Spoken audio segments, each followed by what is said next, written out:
સી.આર. પાટીલ ભાજપના પૂર્વ પ્રદેશ અધ્યક્ષ અને હાલના કેન્દ્રીય પ્રધાન.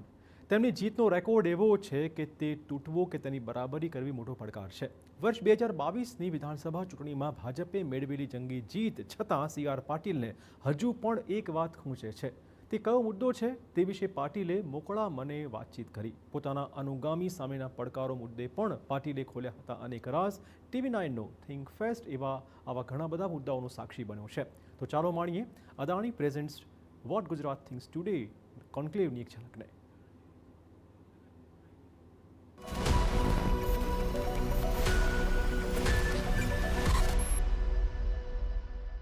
કોઈએ કરેલો રેકોર્ડ તોડવો કદાચ એટલો મોટો પડકાર નથી હોતો, પણ ખુદે જ કરેલો રેકોર્ડ અને કાયમ રાખવો એ કદાચ એનાથી પણ વધારે મોટો પડકાર છે. તમે હંમેશા એ રેકોર્ડ મેન્ટેન કરતા આવ્યા છો, તો એ કેટલું અઘરું પડે જ્યારે પોતાનો જ રેકોર્ડ મેન્ટેન કરવાનો હોય કાં પછી એનાથી ઉપર કંઈક પરિણામ લાવવાનું હોય?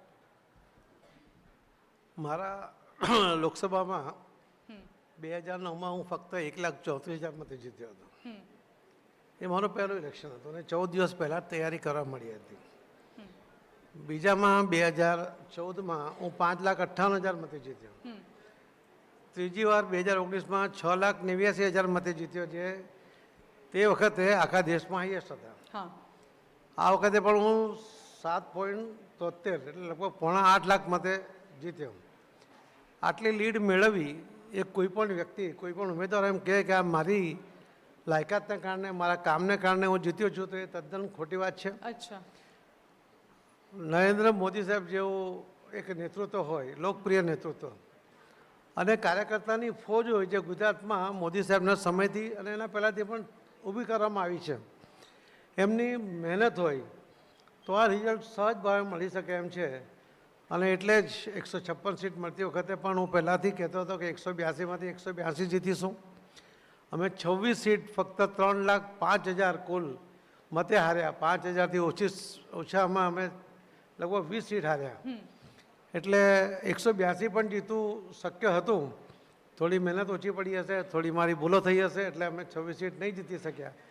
પણ 182નું ટાર્ગેટ એ આત્મવિશ્વાસ સાથે, પૂરા પ્લાનિંગ સાથે એ પણ કરવામાં આવ્યું હતું, જેમાં 156 જ અમે જીતી શક્યા હતા.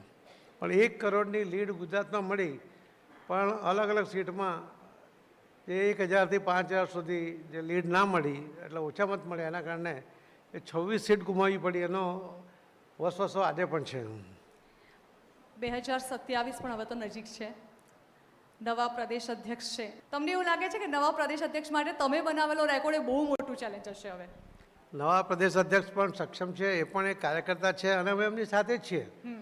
એટલે એના કારણે મારો રેકોર્ડ તૂટે એનો મને આનંદ જ થશે. અને 100% એ જે ટીમ છે અને અધ્યક્ષના જે અનુભવ છે એના આધારે વધુ સારું પ્રદર્શન થઈ શકશે એવો મને વિશ્વાસ છે.